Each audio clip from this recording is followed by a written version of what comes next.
Welcome back. You're watching NewsX and I'm Shivani Singh.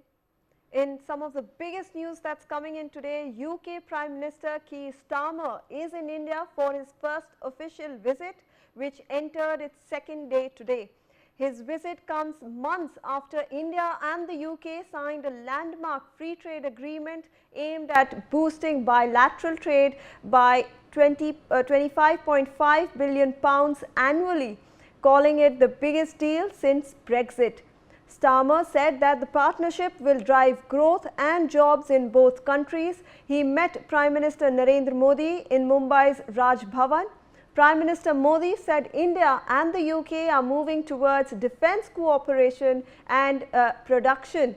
Also, greater collaboration in advanced technology and manufacturing.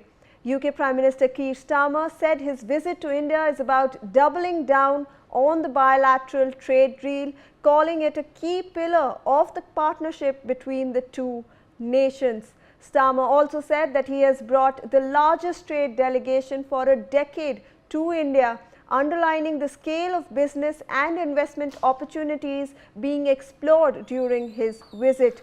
Starmer said that the UK and India share a common goal of securing new investments and creating jobs across both the countries. Joining me on the show is Ambassador Manju Seth, former diplomat Karori Singh, and foreign affairs expert Mitali Nikore, who is also an economist. I will like to bring in Karori Singh, who is the foreign affairs expert. Mr. Singh, now that we have seen the joint statement come out, both the leaders have made really interesting statements. Modi has said, Prime Minister Modi has stated that this will boost a new energy, put in a new energy between the ties of both the nations. And we are seeing that the UK Prime Minister has said that we are looking for more growth and opportunities in the trade sector, and both the countries are in fact looking to enhance job opportunities and investment in both the countries.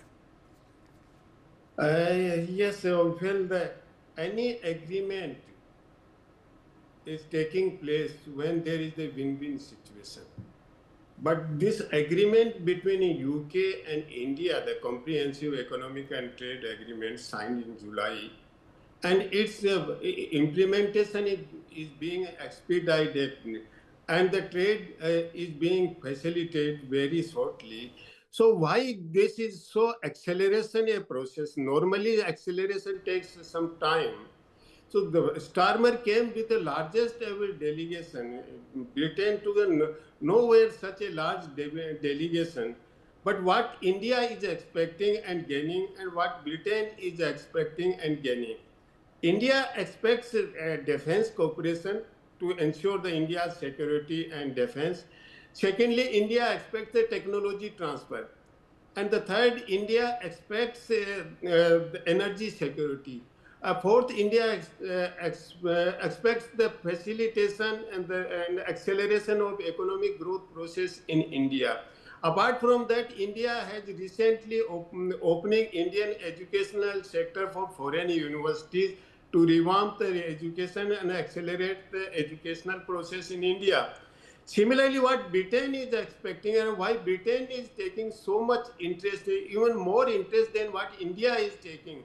The British government and the British state is going under serious crisis. Crisis not only in one aspect, but economic crisis, educational crisis, and even the social crisis. Various kinds of movements are taking place, and not only Palestine, but other movements are there. So, and the right-wing assertion is taking place. The Reform Party is gaining very fast ground in British society. Then most of the well-to-do Britishers, they are leaving their society and settling in Spain, Portugal, or some of the European countries, or Australia, in different parts of the world, because they are thinking now the UK is not a congenial place for them to settle there and make their investments. So after the Brexit, the UK is passing through a serious crisis I think it's the first time UK is in such a crisis. So the educational crisis is concerned when the Sunak was the prime minister. He focused education on the apprenticeship instead of the education in the liberal subjects like humanities and social sciences, and more emphasis on STEM subjects. So the most of the UK universities, they are passing through a serious crisis, and they are searching some ground, some place in the foreign countries. Here, India is providing opportunity to them, and the Sompton University has already opened campus in Gurugram in India, and 9 other universities are planning to have campuses in India. But the problem, however, is what is the standard of these universities? The higher ranking universities are planning to shift their campuses in India or not. So we must be careful, because there are different type of universities, different levels of the ranking of the universities. So we must open our educational system for higher ranking educational institutions and universities in India, not the lower ranking. Otherwise, in India itself, we have large number of universities. So we shall have to be careful while we are inviting and the foreign universities, particularly British universities, are getting an opportunity. The second thing which is more important is, after the Trump's tariff, India needs a trade facilitation and the to alternative places for its trade. So the Britain is the most appropriate place for India's trade facilitation and to trade with other countries via UK as well. So it's in India's interest as well. Right. Secondly, the Britain has a technological better off than India. So there may be some opportunity for technology transfer, and there may be some kind of joint investments in India to promote the Make in India strategy. So there are so many grounds, and both the countries are having win-win situation if this agreement is implemented appropriately, and the implementation is being facilitated or accelerated. It's a good sign. So there may be some agreements at this point of time, because there is a big delegation with Starmer.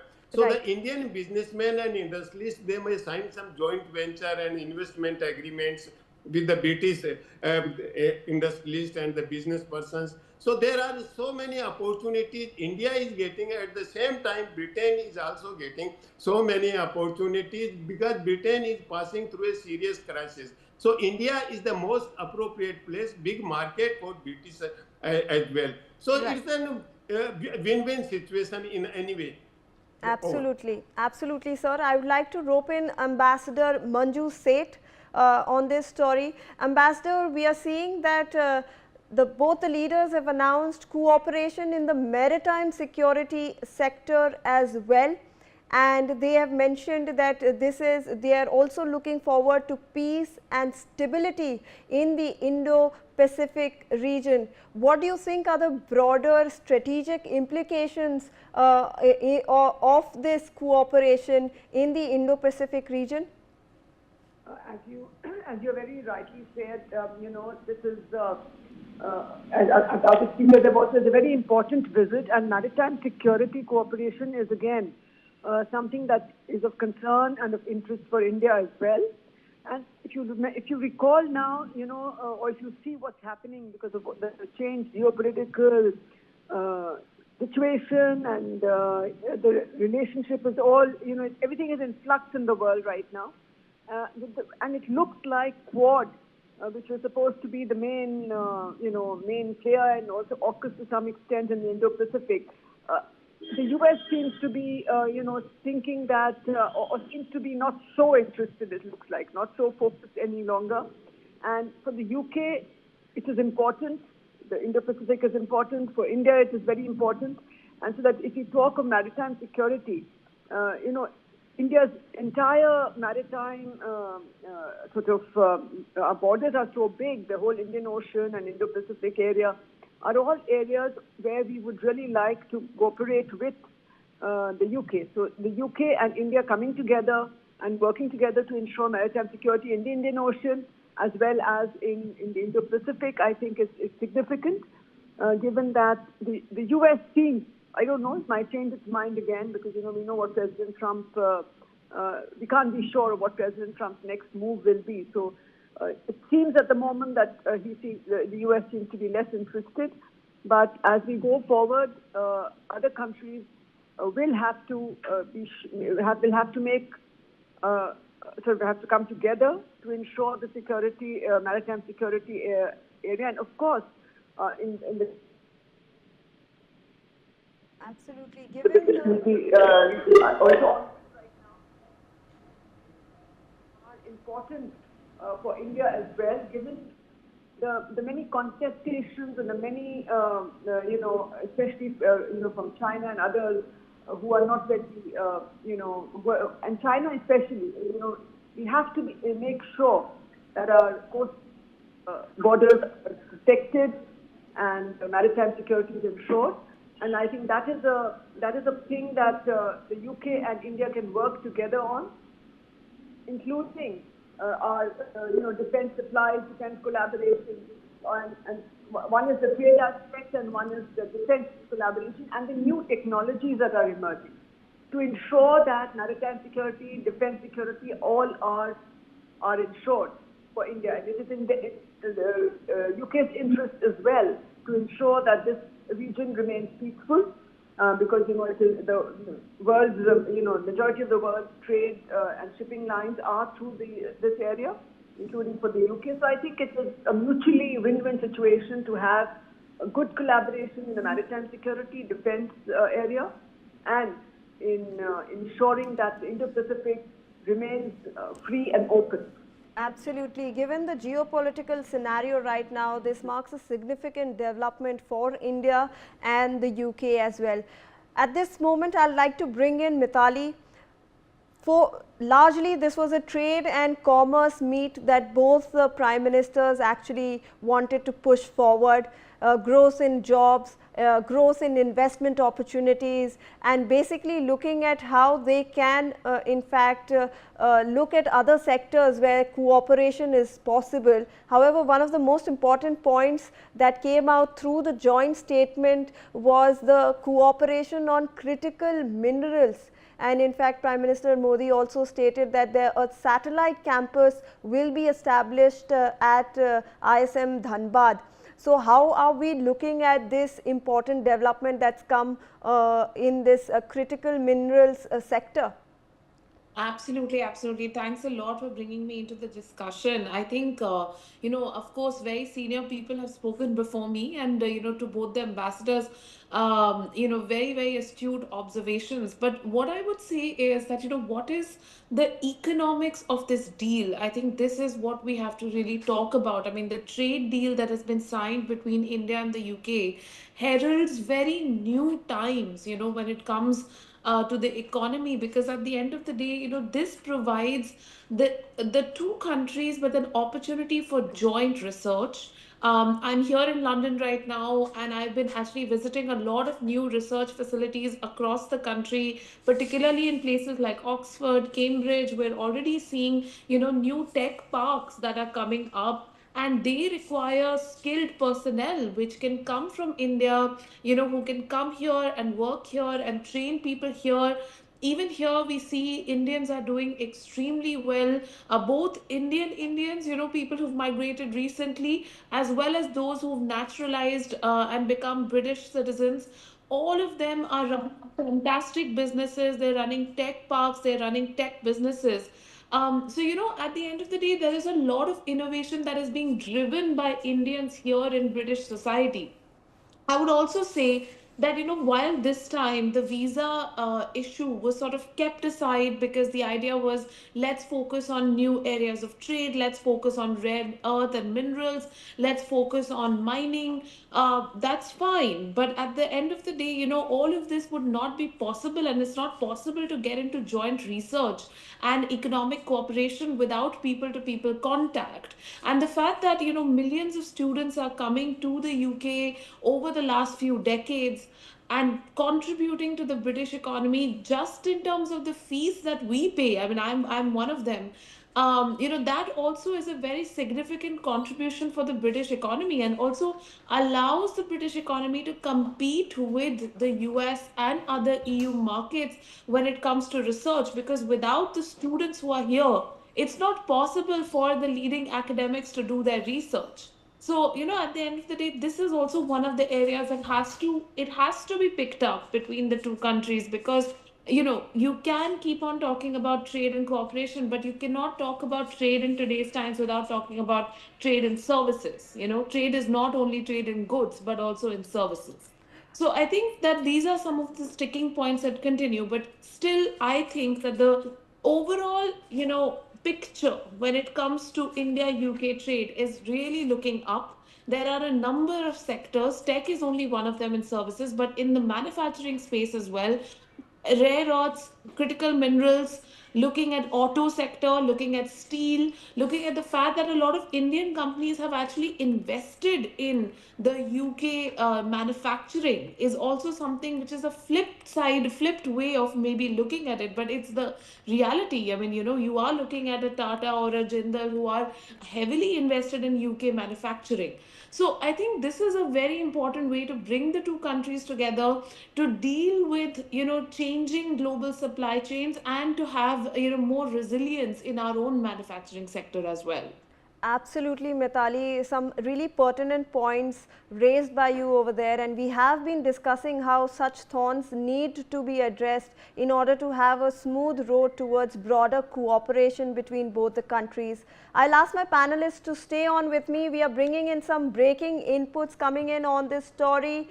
Prime Minister Narendra Modi has announced that 9 UK universities are set to open campuses in India, calling it a major milestone in bilateral education partnerships.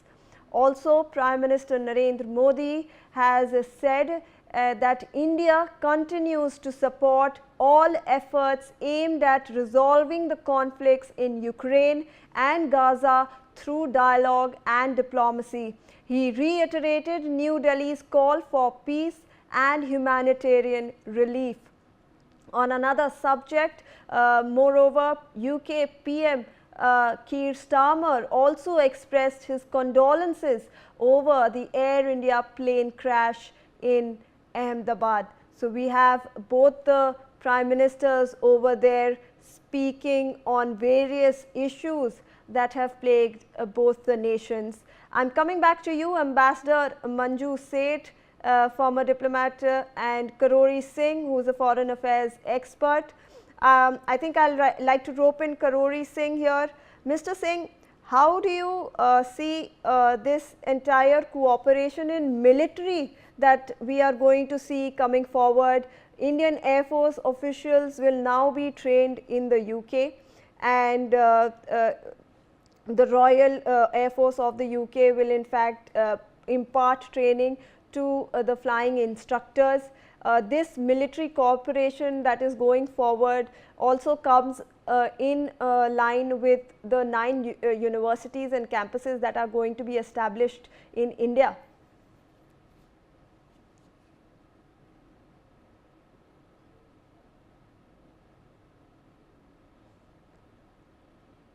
Mr. Singh, I would like you to increase the volume if you can.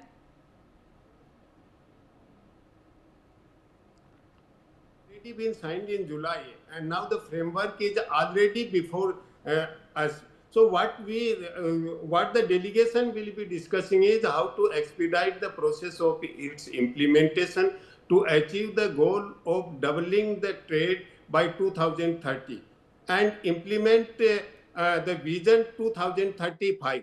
So that will be discussed. Apart from that, you asked question about the defense sector. It's not the defense cooperation only in the bilateral issue, because both the leaders are discussing the issue, security environment around India, Middle East, Indo-Pacific, and the Eurasian region, Ukraine, Russia, and the Israel, Palestine, or the Indo-Pacific. So how to revamp the security environment around India?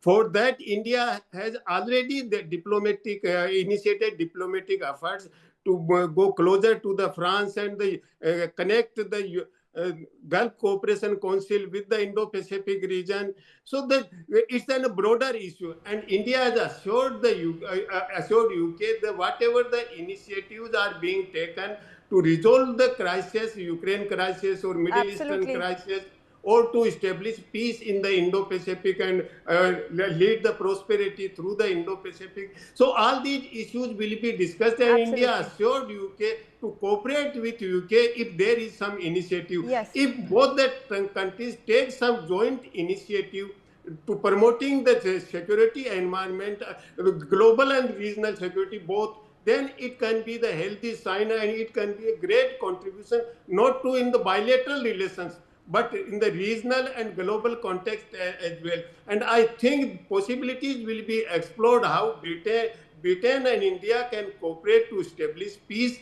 in Middle East, Absolutely. Eurasian region, Right. and ensure the security of Indo-Pacific region. Right. Indo-Pacific region has become more important in the sense earlier US took the initiative in Indo-Pacific region. Now it seems US is withdrawing its interest into the Indo-Pacific region. So India Absolutely, is sir. thinking that France, Britain, or some other European countries should fill that gap to ensure the security in Indo-Pacific region, since China is having its own policy to expand its influence. So India's Absolutely. interest is there. So there may be some exploration of such a strategy with Britain, and then how that strategy can be expanded by incorporating other countries as well.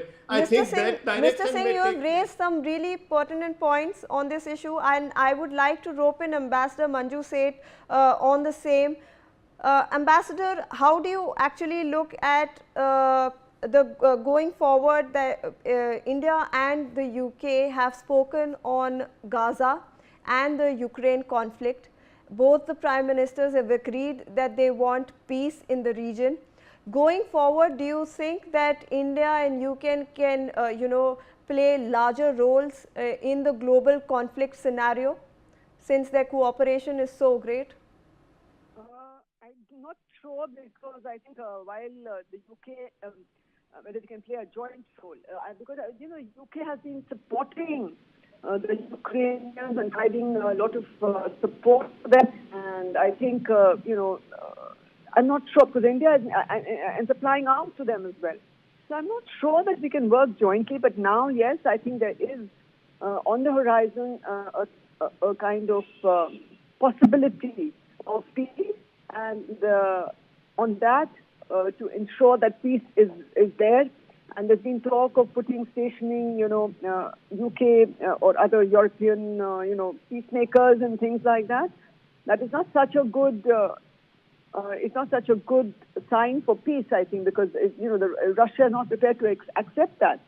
So while we can together work and see, and collaborate to find peace, but I think the UK and other European countries also need to change their approach to finding peace and maintaining peace, both in Gaza and in Ukraine, because you have to, whenever there is a peace negotiation, you have to take on board concerns of all parties to the conflict, which I think somehow seems to be lacking, both in Gaza and in Ukraine, because while the other countries, the Europe and UK and the US and other countries have been, they've said that we'll recognize a Palestinian state, etc. Okay, and India also supports the two-nation theory, and that yes, two nations need to exist. But there are other concerns of other countries in the Middle East and, of course, of Israel and in this particular conflict. And I think unless you take on board all sides, the concerns of all sides, and come to a mutually acceptable solution, I'm not sure long-term peace can be possible. Including, Russia's concerns have to be taken on board, Ukraine's concerns, and its other neighboring countries in that region, to ensure that sustainable and long-term peace is achieved. Because, of course, we would like to work together, and it's a welcome statement that the UK Prime Minister and the Indian Prime Minister said we will work together to ensure dialogue and that dialogue and diplomacy win, and that there is long-term peace. But I am not so sure, given the current conflicting views and interests and concerns, and it seems to be like more of from at least from the US point of view, you see, and from the Ukrainian point, and from the UK point of view, it seems to be a little more one-sided. And any agreement on peace and to ensure long-sustaining peace has to be a two-sided or an all-sided negotiation, which will ensure that mutual concerns are taken on board, and then you go forward to find a solution. I think that I believe is very important, and it's very welcome that both sides will work together, and I hope they will be able to convince all the parties to the conflicts to find a long and a durable and sustainable peace in the region, in both the regions. Absolutely. Thank you so much to both my guests who joined us and provided us such valuable insight